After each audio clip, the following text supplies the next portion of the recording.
Welcome to episode 13 of the Process Breakdown podcast. Do you want your small mom and pop business to turn into a multi-million-dollar franchise? It can happen, but it's next to impossible without systems. Many small business owners have dreams to grow and reach millions in annual revenue, but they're so tied down in their day-to-day tasks that they never have time to focus on building systems for their business. In this interview, my guest reveals how he found and hired systems consultants to help him systematize each part of his home cleaning business, which at the time had no formal systems, and how by doing so he was able to transform his business into a successful franchise that is systematized, an Inc. 5000 company that generated $2.7 million in revenues last year. And this year, that number should reach $3.5 million. But before we get started, a quick word from our sponsor. Are you tired of being a bottleneck in your business? Do you want to get everything out of your head and document how you get tasks done so your employees know exactly what you know? Sign up for a free 14-day trial of Sweet Process. And now, let's get started with the interview. Hi, my name is Owen McGab-Inawo, and welcome to Process Breakdown. This is a podcast where I bring on successful entrepreneurs to come on here and reveal how they have been able to create systems and processes for their businesses, which now enable them to literally run their business on autopilot without their constant involvement. And my guest today is Ron Holt. He's the CEO and founder of Two Maids and a Mop. Ron, welcome to the show. Thank you, Owen. Thanks for inviting me. So, Ron, let's get started. What exactly does your company do, and what big pain do you solve for your customers? Well, obviously, we're a residential house cleaning company. We started our company almost or just over 10 years ago now. Wow. And at the time, we were trying to solve a pretty simple need: clean a house and make some money doing it. And had no idea that we would grow into the company we are today. So we're still doing the same thing, trying to clean houses and make money. So, Ron, one of the things I try to do is always tell our listeners so they understand the scale of the level at which your kind of business you're running in terms of the scale of the business. So how many full-time employees do you have right now? We have just under 20, roughly 18 full-time employees. Company-wide, we have almost 150 total employees. We have a home office that provides a lot of administrative and marketing support. And then, of course, the bulk of our staff is in the local level in the form of a house cleaner. So we do have local managers who are in place, and in some cases, even franchisees who are in place too. So. Okay, so basically 18 full-time staff, but then you have quite a lot of them who are more on the part-time basis, kind of, right? Correct. The average team member who professional house cleaner, we call them, works somewhere roughly around 30 to 35 hours a week. So not quite 40 hours a week. Okay. And so let's get to the numbers. Like, what was last year's revenue, and maybe what you expect this year? I'm just curious. Well, yeah, last year was a really great, cool year for us. In fact, the last few years have been amazing for us. We've really changed in terms of being a small business into a real business all of a sudden. Last year, we did just under $3 million in annual revenues, roughly 2.7, and this year we're expecting to top $3.5 million. And all of that's organic. It's not new store openings. So. Wow, that's nice. And so, what would you say has been the lowest point in the business? And maybe let's describe how bad it got. Yeah, well, that's funny because there is a distinct low point in our business that I can recall, roughly 4.5 years ago. But it turned out to be a tremendous blessing in disguise. At the time, it was extremely scary because we had a lot of problems. We had a lot of internal issues. We were still trying to grow at that time, but really didn't understand how to do it. We just had this big dream and big vision, and we thought to get from A to Z would kind of take care of itself.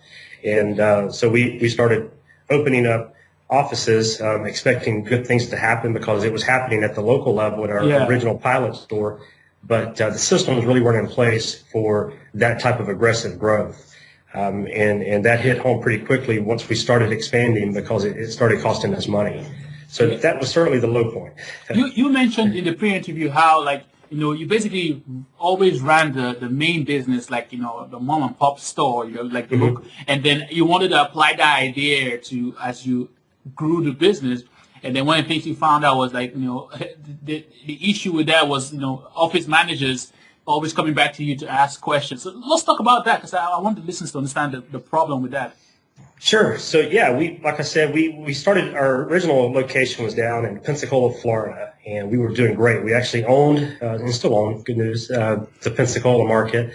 And we thought we really could replicate that and scale it. So we opened a second location in a neighboring city in Florida, and subsequently a third. So what we discovered pretty quickly is that while the mom and pop environment has its advantages, the disadvantages is if you don't have real systems in place, and if you don't have a real big infrastructure to handle support, then you're going to get a whole lot of questions that really are things that should have been handled within a systems process or manual.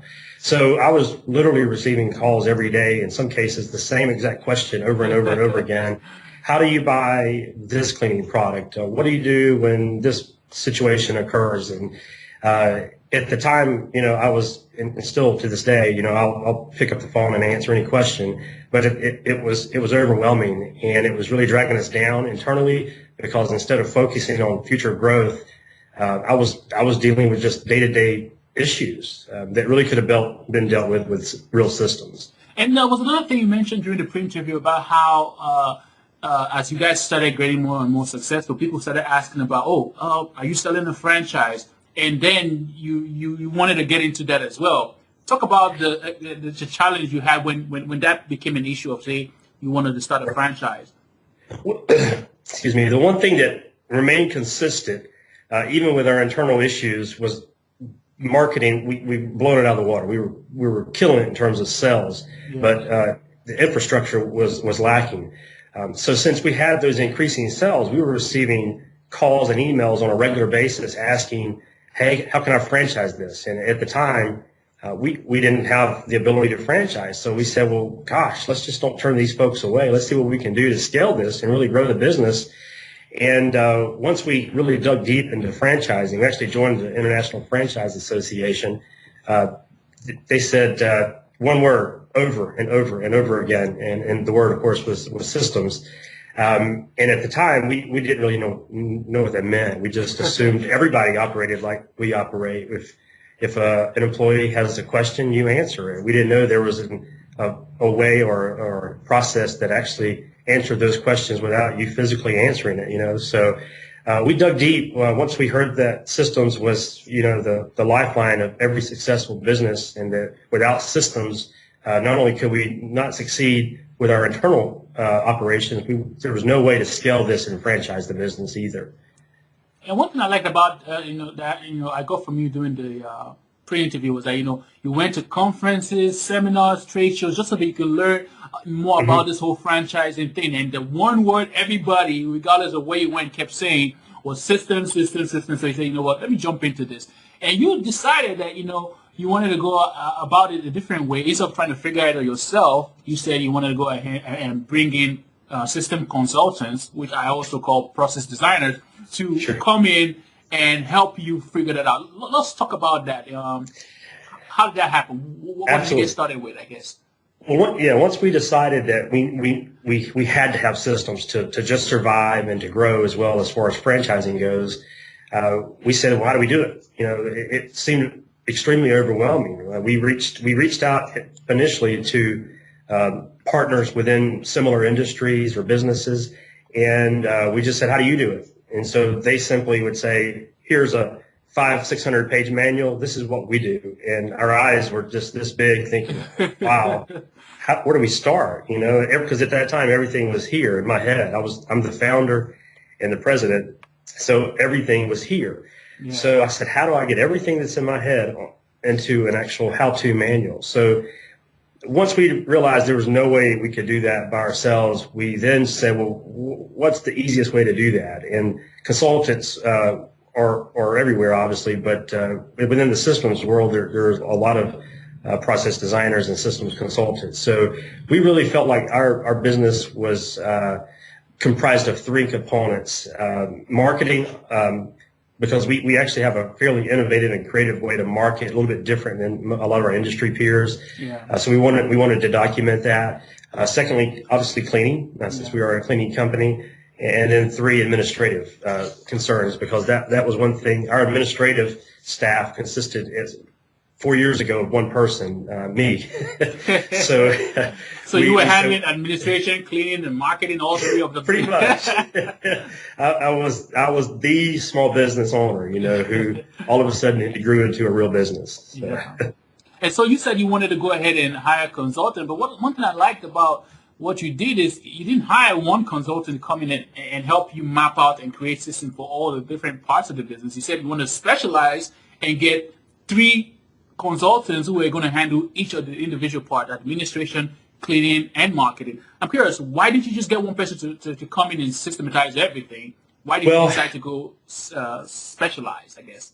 Well, for one, the cleaning aspect of what we do is there's not many people that really specialize in that. And the honest truth is, while I own a cleaning business, my heart is inside the business. I never really picked up a broom and pushed it or cleaned dust off a nightstand. I was behind a desk trying to make that happen.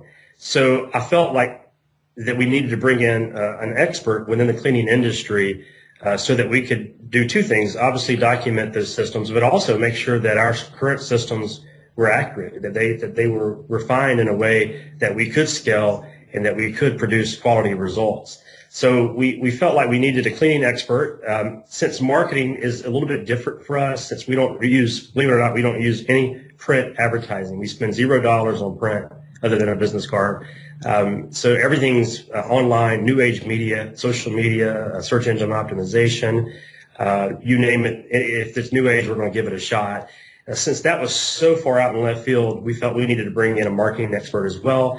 And then the third is, as far as administration goes, again, that was, we operated at the time a fairly large business in an extremely small mom and pop environment. And I had never, up to then, had never really run a legitimate $1 million+ business. So I wanted to bring someone in that had lived that life. Yeah. In fact, the cool thing is we actually hired one of the former COOs of the Gerber Institute, Michael Gerber's Institute. So, he's the systems sort of guru, and he came in from the E-Myth. Okay. Yeah.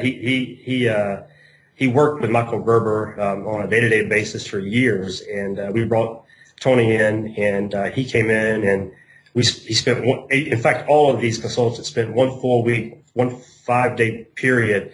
We closed the doors, and we just went system for system by system, and wow, I slept good those nights. I had no idea how detailed you needed to be for some of the things we were doing. Yeah, and so just so the listeners can understand or maybe know, for each of the different categories, administration, cleaning, and for and marketing. Marketing. Mm-hmm. We actually brought a fourth in, but it was really more of small in nature. We actually brought an image consultant in as well to make sure that our uniforms and our professional image was where it needed to be as well. So okay, so look, I guess because the person listening to this now might realize that creating systems is not their strong point, but they realize that there are people actually out there that they're consultants, that like I call them process designers, that do this for a living for people. And I'm trying to get from you the very first thing you did in terms of finding the right person, because there's so many options out there that you could have gone out and chosen one person for each of those different categories you mentioned. But like, how did you make the decision? What criteria did you use to make the decision to choose the right person? Well, the decision to reach out externally was pretty simple. The first day that myself and our corporate staff sat down to try to build the first system, about 4 hours later, we built one system, and we said, there's no way that we can do this for the next 2 years. So we said, we need some experts. We can't do this ourselves. On top of that, we had day-to-day issues we were still dealing with the business. So the decision to go outside was obvious. As far as how, it really, we wanted the best of the best. We didn't just want another consultant. Again, we wanted to align ourselves with, experts within each of those fields. So we reached out to people we didn't know. We didn't know any of these people initially, and we interviewed them. And we said, what can you bring to the table? What's your process? What's your system for creating our systems? And we interviewed dozens of people. Maybe I could stop you before you even talk about what you did when you found them. I guess the first thing to do is that I'm thinking in the mind of the person listening to this. I know I need a process designer. How do I find them? I think let's go sequentially. How did you find the process designers that you use, or system consultants, whatever you want to call it? How did you find each of them for each of the categories that you were going at? The first step was, you mentioned trade shows and conferences and seminars. We attended all of those things, and in each of those, we learned lots of things. But probably the biggest thing we learned was contacts. We met and networked with people who said, you need to talk to this person, you need to talk to that person. So that's really how we got the leads to some of the people. For instance, our cleaning consultant, her name is Debbie Sardone. She kind of calls herself the queen of cleaning, and we didn't know her. Can you repeat that for the transcribers? What? The queen of cleaning. Okay. So we didn't know Debbie at all up to this point. So we were referred to her through an industry association. We were attending the conference, and they said, there's no other person you need to talk to other than Debbie. So we took that in a pretty big way, and we picked up the phone the next week, and we called her, and we told her our story, and a few weeks later, we're located in Birmingham. She was in Birmingham, Alabama, and we were working one-on-one with her. She actually physically went into each one of our homes with our employees at our home base in Birmingham, and in some cases picked up a broom and cleaned. So she observed for a full week our cleaning systems in action. So, wow. So that's the primary lead for us was industry associations, going out and networking with people. Yeah. And then we also, you mentioned the E-Myth. We read the E-Myth, and I was enamored by the concept. So I reached out to people that had been connected to Michael Gerber, the author, and interviewed all of those people, and selected one of his former management team members. And the guys from the E-Myth, they focus on the administration part, or? Well, no, it's everything. But okay. In our case, we were most interested in the administrative part. It primarily is administration and sales and marketing. But administration is sort of a generic term for everything, because it applies to personnel, safety, customer service, everything. So I get how you found them. You went based on referral in the case of the lady who helped you on the cleaning part, and then on the other one I guess you read the email. So basically the email referred you to their program, and so now you had the leads of people who you're going to go after in terms of the process designers. When you were interviewing them, at what point did you say, oh, this is the right person for me? I'm trying to get, because the person listening to this is now saying, okay, you found the people, but what criteria do you use to judge to say this is the right person for my business? Let me move to the next step. You understand the question? Yeah, we looked at really just two big factors, but there was only two factors, but huge factors. One, we needed someone that had some practical experience.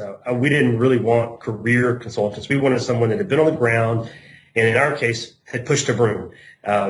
Secondly, we wanted someone that had a proven track record as a systems consultant or designer. We didn't want someone that was just sort of getting started or doing this on the side as a hobby or a side venture. We wanted someone that dedicated their time today to nothing but that. So that was really the two things we were looking for. On top of that, we were looking for a personal connection. We really wanted someone that understood our business and understood what we were trying to build here. It's not, in some cases, some of the people we interviewed had different ideas of how they wanted to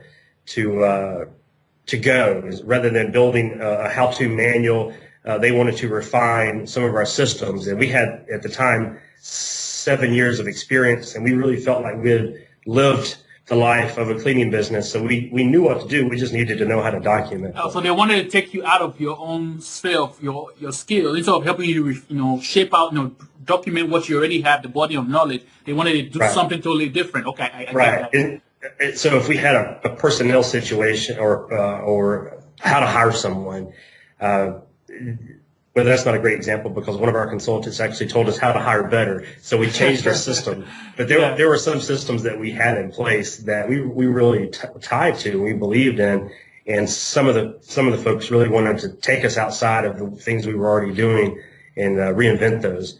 Now we actually, I say that looking back, I know of two big systems, both personnel related, that we used the systems designer to actually reinvent what we were doing, and it actually helped our business in a big way. It saved us money, and it actually is going to increase our efficiency in a big way. I'm sure the listeners asking themselves, "Oh, what was that? Can you tell us precisely what an example of what that was?" You bet. Yeah, for personnel reasons, we were, we're a cleaning business, and unfortunately, in our business, we have fairly high turnover. The good news is we've addressed some of those issues.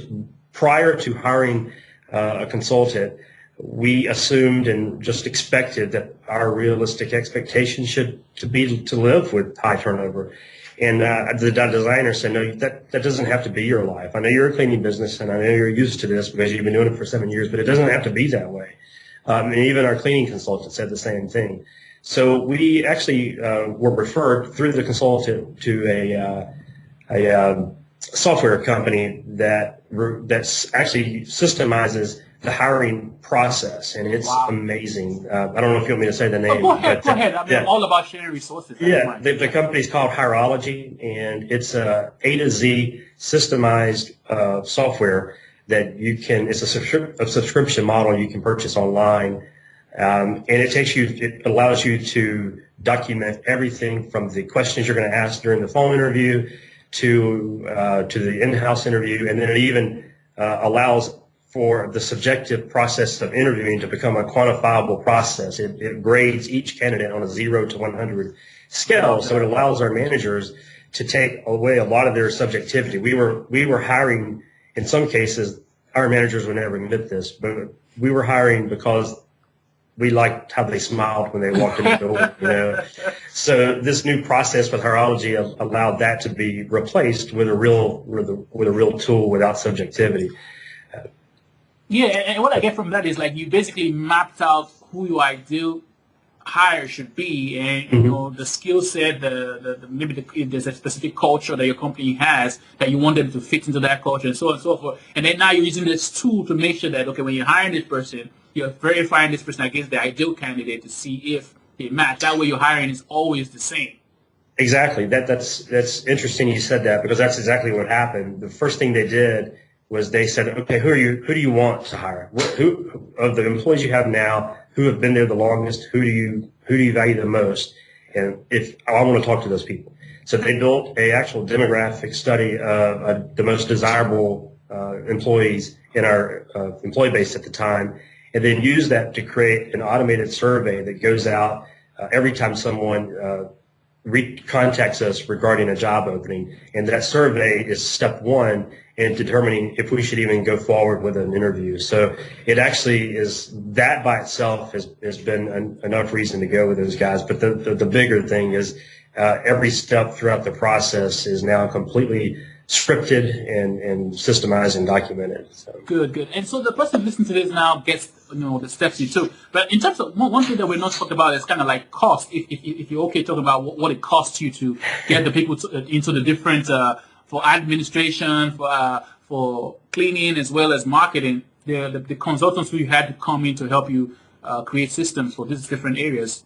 Can you share costs? Sure. Yeah, and that's another great question, because that was really, for me, a difficult decision, because I felt like I knew everything. It's all right here. So you just call me if you have a question, and my time is, at least I thought, was free. Mm-hmm. So here I am hiring people to document everything that's right here, and it was a difficult decision because in some case it cost us close to $100,000 to get all of this completely automated. And looking back, there's no doubt in my mind I would do it all over again. But at the time, it was a difficult decision because it was a considerable investment. As much as we're growing, we're still a small business. And So yeah, it's something that you want to look at in terms of a return. And for us, the return was the savings we had internally. Now, every day, our business runs on autopilot. We have, 4 years ago, I could not have had this interview probably because the phone would have been ringing. So it's literally on autopilot now, even though we're across 5 states. So all of that is because of this systems work, and that's the single best investment we've ever made. That's good. And so you basically, got these people in, went through all the process of verifying that they're the right fit for you, and then they started. And you said you locked for, I guess each of them, they locked you into the building, and you shut down the door, closed the business, turned off cell phone, and you went in and started documenting procedures. How was that, though? I'm just curious, like. It was tough. Yeah, it was tough because when we think about systems, I up to this point had never really just thought about systems. To be honest with you, again, it was all in my head. So when you think about something as simple, let's think of something really simple: washing clothes. Simple stuff that everyone in the world knows how to do. But when you build a system for laundry, it becomes a manual. So. The same thing applies to a business. No matter what kind of business it is, everything has certain systems and tasks that have to be accomplished on a daily basis. So, it was shocking the amount of work that was going or was happening behind those doors in those 5 days, because we spent 3 full weeks, 5 days apiece with each of the consultants, and in some cases it was easy stuff. They just affirmed and we documented it. In some cases, they said, "Wait a minute, you gotta change this. You can't keep running your business this way." And whenever they were actually able to do some math in some cases to show us how much money we were actually spending or wasting by using this particular process, whatever it might be. And you ended up with you said you ended up with like a 400-page operation manual at the end, documenting the different aspects of your business. Absolutely, yeah. We now have just over 400 pages worth of systems that are amazing. We actually just sold our very first franchise, and awesome. That's good. Thank you. We had a full week of training, and that was the first week of training that we were actually able to highlight all of our work, because before then it was all internal, and we had brought all of our managers in. But a lot of the systems they already knew. Even though they weren't documented, they were doing a lot of those things. In some cases, they weren't doing those at all. But for the most part, they were doing most of those in the way we had documented. But for the franchisees that we have sold to, this was all brand new. So they were shocked as well, and very happy that they chose our company, because it was impressive. Their exact words were impressive, because the content was there. This wasn't fluff. This was real information that they needed in order to run their business. So you see now how the investment of the $100,000 to have all the different systems consultants come in not only help the actual business itself increase ROI and also its efficiency. Now it's also helping you now to sell the business and get more franchises in. Wow, it basically is a very useful thing to have actually done that. Yeah. There's, like I said earlier, at the time it was scary stuff, $100,000, Yeah. But no doubt about it, if we had an opportunity to go back, we would not change one thing. It was the single best investment we've ever made. And that 400-page manual we have now rivals any of our competitors in the market, some that have been around since the 80s. So I'm real impressed and happy with what we have now. Okay, so one of the things the listener might be wondering is like, okay, let's talk about what specific systems, maybe a few that comes to mind that you currently have in the business that enables it to run without you successfully. So during the pre-interview, you mentioned something about personal issues that you were having with the office managers. So let's talk about what systems were created to handle those personal issues. Sure. Well, the first is the Hireology software system that I've talked about before. That by itself systemizes the actual hiring process. So, wow, that's for any small business that's looking. I hate to plug someone here, but for any small business that's looking for help, that's an easy place to start. Personnel, like I said, our operations manual is roughly 400 pages, just over 400 pages. 1/4 of our manual is personnel related. So it was there's so many issues when it comes to personnel in the cleaning industry that we felt that it was necessary to put as much information as we could possibly put in there. So we, as far as actual tools that we use now, we actually have another software tool that we use that does everything from scheduling to performing. Feel free to say the name. It's okay. It's called Service CEO, which is very common and very popular in the service industry. But the one great thing it does is it allows us to track feedback and schedule clients. The third thing we did was believe it or not, we were doing payroll manually. Wow. It's crazy. This was 2008, and we were doing manual payrolls for a $1 million+ company. So the amount of overhead we saved there was tremendous. When the consultants came in and said, "Stop what you're doing immediately. This is old school stuff that you've got to get rid of." So we created an internal software program with the help of our administrative consultant that now automates the payroll behind their business. So you've spoken about, you shared some specific systems you have in the admin side. Let's talk about some specific systems that you have in the cleaning side. Well, that's the one great thing about our business.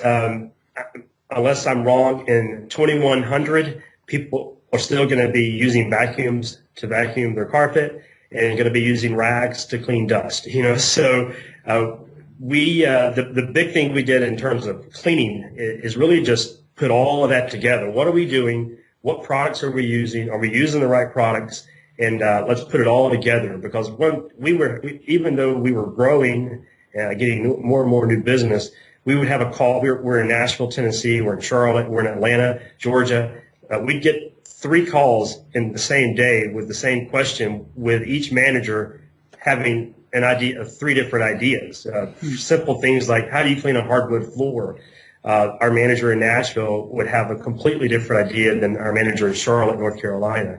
So the cleaning consultant really came in and didn't bring a ton of new technology to the table. Rather, she just made sure that we were cleaning hardwood floors the right way, or dusting nightstands in the right way, or using the right type of glass cleaner. We also used her to kind of go eco-friendly. We were using some products that were a little harsh and toxic. So she did help us kind of convert ourselves into more of a natural cleaning company. Yeah, one of the things I think you mentioned during the pre-interview was that because of this issue of how the cleaning was being done differently in the different facilities, you literally had to get all the people in charge of the cleaning into the facility for two-day event, and literally had them work through the process of cleaning, so everybody does the same steps for cleaning regardless. We did. We brought everyone in, and we met. Our central location is Atlanta, Georgia. So we all met in Atlanta. We had people coming up from Florida, Tennessee, North Carolina, Alabama, and some in Georgia. We all met in Atlanta, and we introduced all our systems, but primarily the cleaning systems, because this is what they were dealing with on a day-to-day basis. And their response in some cases was great. They were just excited and energetic about it.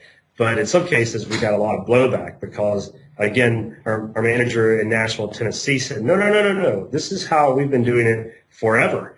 I don't care how someone in Florida is doing it. This is what works for us. So we can't change what we're doing. So there were some difficult sessions in there because we had to sell the idea of systems, or uniform systems, because really the honest truth is we've always had systems. They've just been all over the place. They haven't been uniform systems, and they haven't been documented. Yeah. So they were running completely different. Even though we were using the same brand, the same trademark, two Maids and a Mop, the service and the quality behind it may be completely different from one state to the next at that time. And also, so there's. Go ahead. I was just going to say, so that 2-day session, again, was everyone was so excited when they got there, but within the first hour, we had some big eyes like, wait a minute, because everyone loves the idea of change, but once you start talking about change and saying, no, you got to change, I think, people start realizing that, oh, wait, my life's actually going to be different now.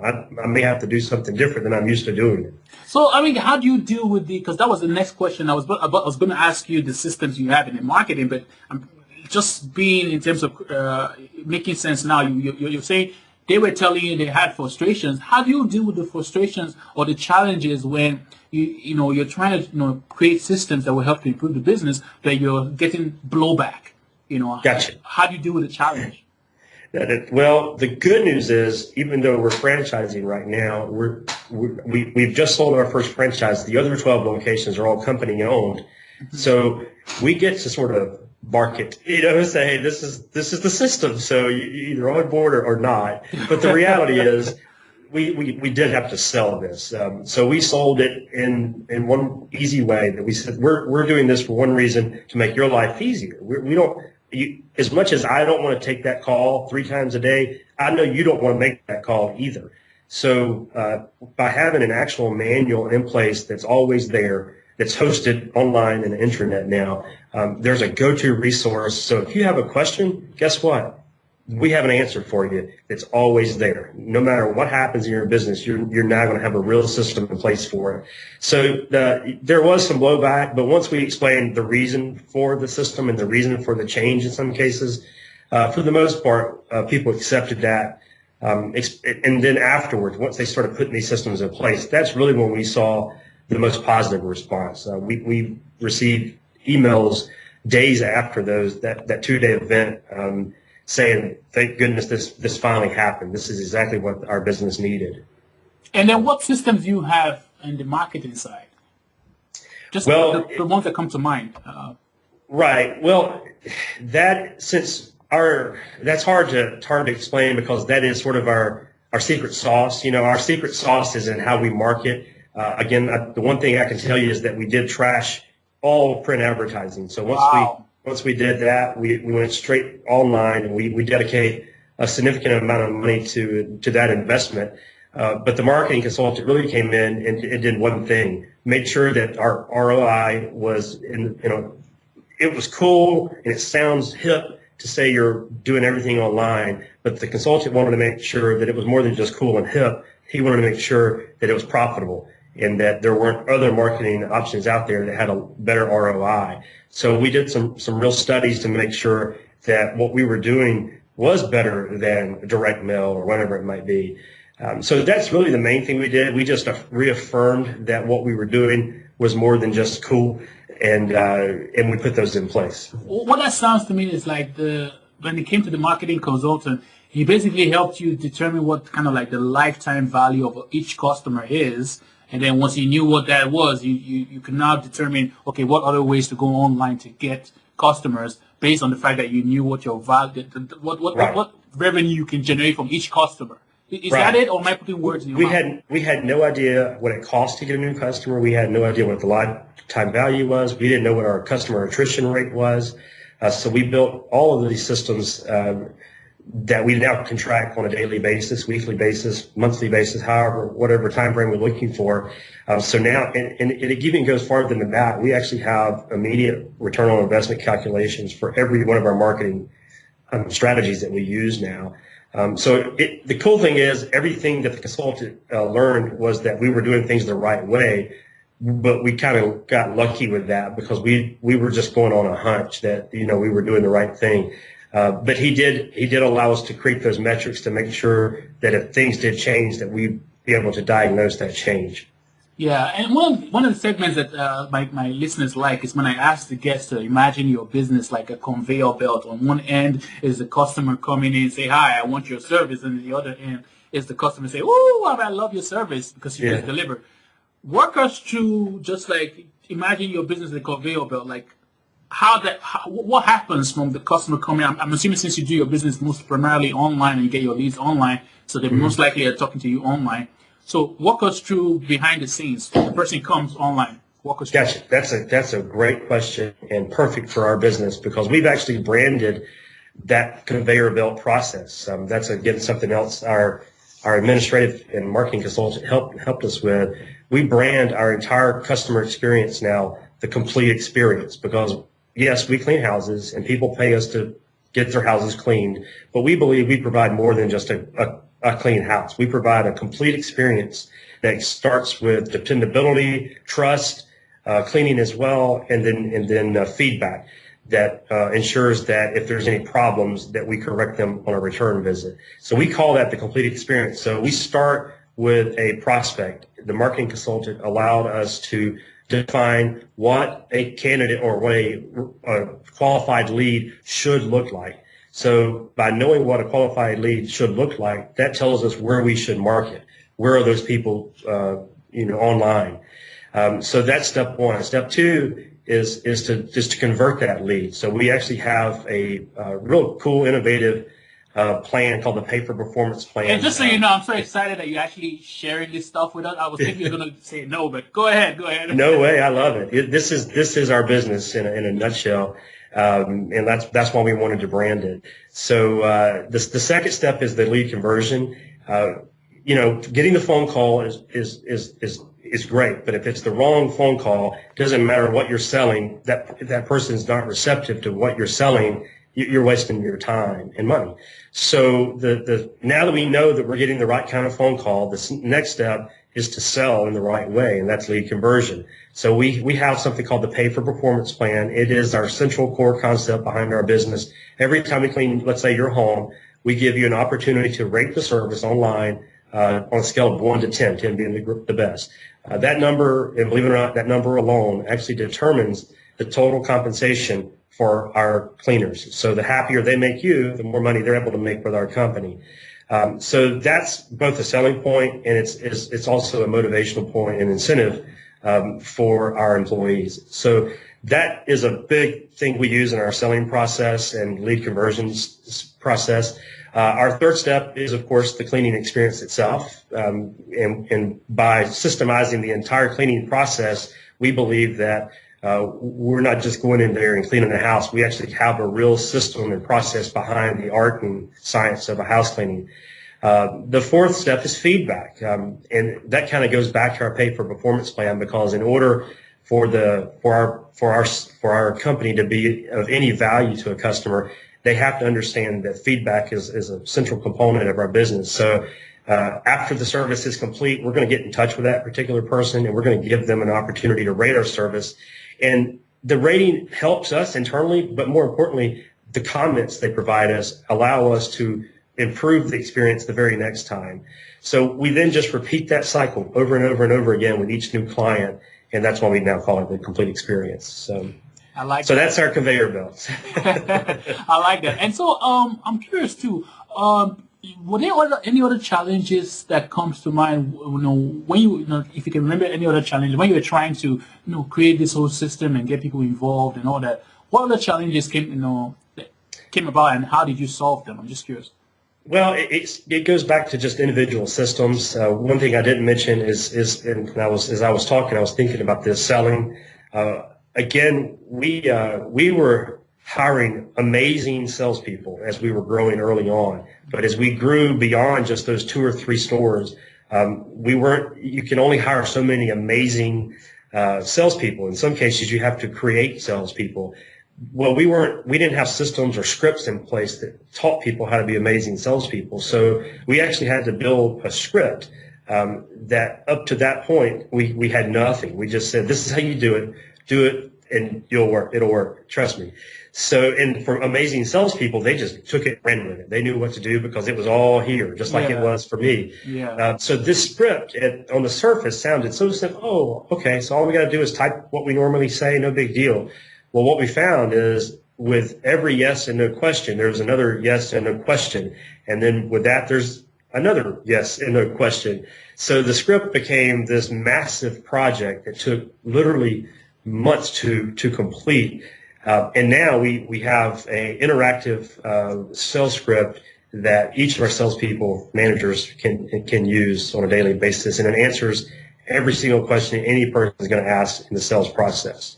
Wow, I like that. So it's like, they have kind of a framework on how to sell people. If the person's objection is this, oh well, this is the answer. Absolutely. Put it in your own words. If the next objection is this is the answer. Put it in your own words. I Right, like that. right. Yeah, and so I'm curious too. Earlier on, you were explaining because I think when I asked you a question about how do you enable your employees to know exactly what they need to do, so you explained that you have the manual, but then there's a way in which they get access to the manual and all that. So I was trying to understand the system you have for that. Like, Yeah, it's we call it intranet, but it's really just hosted online, and our managers can go on there and view it and talk about it among one another. So once we created this manual, our assumption was we're good. What we didn't think about was there's going to be constant revisions and additions to this manual, and the internet allowed us to actually hear feedback on a daily basis. One of our managers in whatever city would say, "Hey, what do we do in this instance?" And we'd scroll through the manual and go, "Uh-oh, how did we miss that?" So the internet allowed us to say, okay, here's the problem. So then instead of bringing extra consultants in, we had lived that life. We just did it ourselves. We said, okay, let's build this internally. So let's all get together virtually and let's build a system for this particular problem we have. yeah, so you have an intranet, and you empower your employees whenever they have something that is not covered in the on the manual for them to go in and update it. I'm sure, basically, to go in and update it. But people might be listening to this. They say 400-page manual. They might be wondering, what is the manual made of? Like different section of it. So just do you remember that question I asked you where you? Yeah. Well, it's A to Z. So it starts from the ground up. So if we were to go into a new market and open a new office or open a franchise office, this is hilarious. But every time we've opened one of our new locations, what I've done is fly or drive to that particular city and do everything myself. And that means get all the necessary licenses, get all the necessary permits, the office furniture, set up the marketing, hire the people. Crazy. No way we can reproduce that in a big way. So we created systems for actual pre-opening. So that was step one, was a pre-opening system. How do you get to the first day? Yeah. And then we go on and on, from personnel to training to the sales to even pricing. Pricing is a difficult question. I don't know if you've ever hired a maid service, but the one question you're always going to hear when someone calls is, how much does it cost to clean my house? So that could take you in so many different directions. So we had to create a pricing system so that it's not subjective. A lot of cleaning companies just kind of wing it and say, I think it's going to cost this much. So we actually have a systemized process for pricing now. Sales, marketing, customer service, and I believe training. So we've got everything in there. We're refining it almost weekly now, which is funny because, like I said earlier, I felt like we were done, when we published that first draft, but it's evolving all the time now. So, and I'm sure 2 years from now, it's going to be even more detailed. Yeah, you said you also have safety, a section on safety. Absolutely. Yeah. So there's a safety section in there as well that deals with everything from inside the office safety to, most importantly, outside in the field, whether you're driving or inside of a home cleaning. Because in our case, we clean. So we have some customers who want to use all sorts of things, from bleach to ammonia products.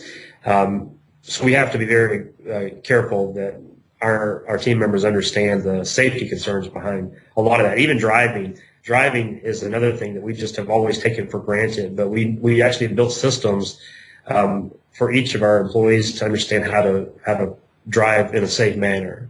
That's awesome. And so it's one thing to build a system, but if you cannot track and verify that the results are really delivered, then it's nothing, right? So how do you track and verify the results that are delivered by your employee? Well, the easiest thing, and this is a plug on our business again, but it's the pay for performance plan. It's a simple 1 to 10 scale. And this is fairly subjective because it's in the eyes of the beholder, but still, it tells you so much it tells you everything as far as the health of your business and the work ethic and quality behind the two people who are cleaning that particular home. Every day, our team members, when they walk back into the office, want to know, well, what were my ratings for yesterday? What's the feedback I got on yesterday's cleanings? Because they know that directly determines their paycheck. So by itself, that is really the lifeline of our business. We have some other things. The Hierology software tool that I talked about allows us to grade a candidate on a 0 to 100 scale. So we're able to plug into each of our locations on a daily basis, if we wanted to determine where they are in that process. Who are they hiring? Are they hiring the right people? We can even ask questions. Why did you hire this person and not this one? Because the grade implies you should have hired another person. So that, and then service CEO is another big thing for us because it completely automates the scheduling process and the customer relations or client relations part. We didn't have any kind of CRM software until we didn't know what CRM meant until we hired a consultant. And he said, "What are you doing for CRM?" And we go, "What does that mean?" So now we actually have that. So when someone calls us now, we actually have a way to track that lead if for some reason they don't hire us during that phone call. And so since you now have systems in place for your entire business, how long have you been away from the business? I'm just curious. Literally away? How long have I been not working? Yeah, I'm just curious. Well, for the first time in my life, and I've been doing, I shouldn't say my life, in my 2 Maids and a Mop life, I took, my family and I took a 15-day vacation out of the country this past summer and completely became disconnected from the world. And it was amazing and it was scary, but we had built systems to prepare for this trip. And when I came back, I literally didn't check any emails. I didn't make any phone calls. I did make one phone call halfway in just because I wanted to make sure that we hadn't blown up.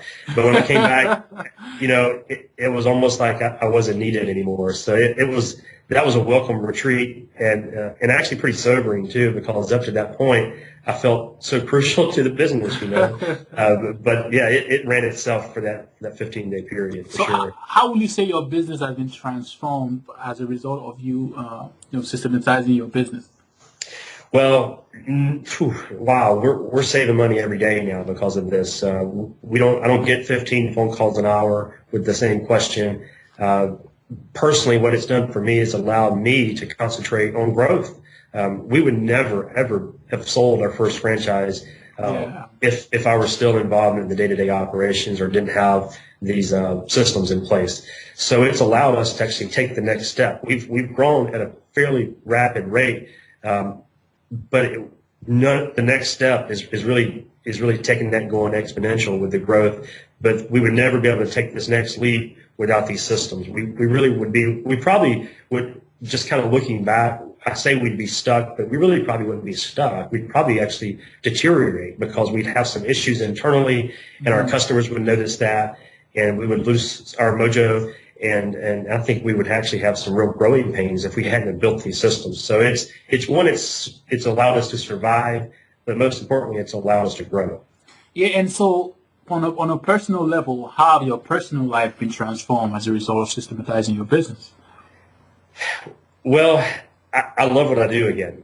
When I started this business, I had this big dream of building this empire, this cleaning empire. And for the first 3 to 4 years, that dream fueled me. And after 3 or 4 years, it became less fueled because I was dealing with so many day-to-day issues, and I felt myself actually withdrawing and not wanting to go to work in some cases, which was the only reason I started a business, was because I didn't want to go. I wanted to get out of the rat race. I didn't really want to keep just pushing buttons and going to another day job. So these systems have allowed me to re-energize myself. One, it allowed me to document everything and actually see. It's almost like a painting kind of coming together. Now you see it with these systems. But secondly, it's allowed me to kind of come in every day and get excited about what I do, because I don't have to deal with a lot of the day-to-day things. It's running on autopilot now. So now I can just use my entire day to growth. And so you mentioned now you don't have to do as much as you used to do anymore. Where do you find yourself focusing most of your time now that you've systematized the business? Well, I kind of brand myself now as sort of the culture guy.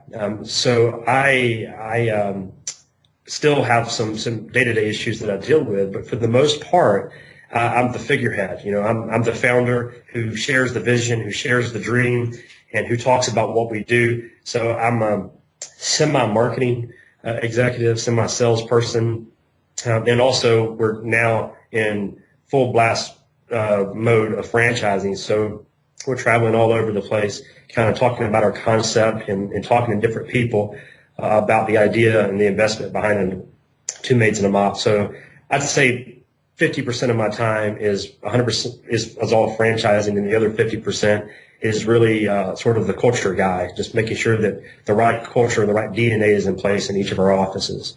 That's awesome. And so what is the very next step that someone who has listened to this interview all the way to this point should do in order to get started, at least with systematizing their business? What's the first thing you think they should do? Hire someone. It's hire you. So there's absolutely. I don't know of any business, even if it's a lemonade stand, that can run the business and at the same time document every system inside that business. So no matter how small your business, you need systems. And if you want to grow, and every business can only grow, you can't sustain yourself and remain stagnant. You've got to always grow in order to be a healthy business.